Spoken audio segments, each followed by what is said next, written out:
Sabe por que o escândalo do Banco Master não vai dar em nada? Porque estão envolvidos Alexandre de Moraes, o STF, políticos e muita gente grande nessa história. Mas antes, vamos voltar na origem do problema. O Banco Master surgiu em 2018, quando Daniel Vaccaro, até então um desconhecido no mercado financeiro, aportou 400 milhões pela compra do Banco Master. O banco era irrelevante na Faria Lima, mas passou a chamar atenção pelo modo de fazer negócio. Funciona assim: a maioria dos bancos capta dinheiro com as pessoas através dos CDBs, os certificados de depósitos bancários. E para isso, eles remuneram uma taxa que não ultrapassa, em geral, 98% do CDI, que é a referência mais próxima da taxa Selic. Daí o banco, então, usa esse dinheiro em crédito consignado, cartão de crédito, capital de giro, crédito imobiliário. É o feijão com arroz bancário. O que o Master fazia era outra coisa. Ele captava dinheiro via esses CDBs também, só que ele pagava uma taxa altíssima, de até 140% do CDI. E com esse dinheiro, ele enchia os seus fundos com um monte de ativos esquisitos. Light, Ambipar, CVC, Oi Gafisa, ou seja, um custo de captação altíssimos com ativos completamente arriscados. Só que tem um detalhe nessa história toda. A maioria dos bancos, eles operam com uma alavancagem próxima de 6 vezes o patrimônio. Ou seja, para cada R$1 aportado na instituição, eles podem emprestar até 6 vezes em forma de crédito. O Master operava no limite máximo permitido pelo Banco Central,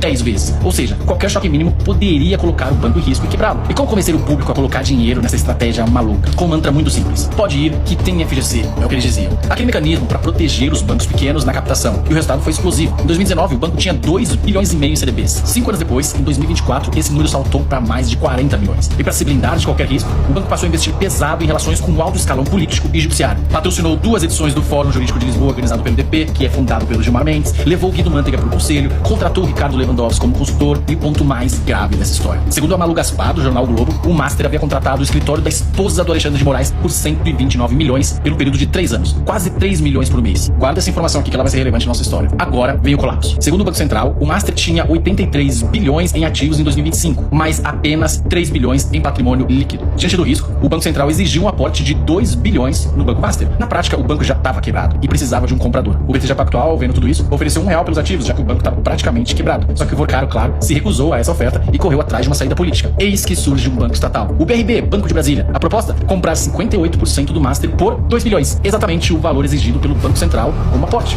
E as reportagens indicam uma articulação política pesadíssima com o envolvimento do governador Ibanez Rochas e outros nomes de Brasília. Entre eles, Ciro Nogueira, o presidente do PP. Ele foi o autor do que ficou conhecido como a Emenda Master, que tentava elevar a cobertura do FGC de 250 mil para 1 milhão, medida que, claro, beneficiaria bancos como o Master. Daí o assunto todo foi parar no Banco Central. E é aí que entra de novo Alexandre de Moraes. Lembra do contrato da sua esposa de 3 milhões ao mês? Segundo a Malu Gaspar, houve 3 tentativas de Moraes se reunir com o presidente do Banco Central, o Gabriel Galípolo, para conversar sobre o Banco Máxima. Olha o nível. O ministro do STF fazendo articulação política com o Banco Central por um contrato do escritório da sua esposa. Pois bem, o Moraes, claro, nega e disse que iria falar apenas sobre a Magnitsky. Sei. Pois bem, o Galípolo foi muito firme e rejeitou a compra do Master pelo BRB. E aqui, ó, precisamos elogiar e aplaudir Galípolo e Banco Central. Foram muito firmes. Mas o caso não acabou. Depois do Vaccaro ser preso e parecer que havia justiça no nosso país, os processos envolvendo o Master subiram pro STF. Qual foi o resultado? O Vaccaro foi solto 11 dias depois de ser preso. O Dias Toffoli decretou sigilo máximo sobre o caso, inclusive proibiu o acesso da CPI do INSS às quebras de sigilo do Vaccaro. Um detalhe curioso, apenas uma coincidência, a esposa do Toffoli já foi sócia do advogado de Vaccaro, segundo informações. Alexandre de Moraes, Dias Toffoli, Ciro Nogueira, sem citar outros nomes. Todos, de alguma forma, orbitando o mesmo escândalo do Master. Em um país sério, isso seria investigado até o fim. Aqui, vira segredo de Estado. E como sempre, a conta fica para quem acreditou que tinha FGC e que a lei valia para todos. E para eles, claro que não vai dar em nada.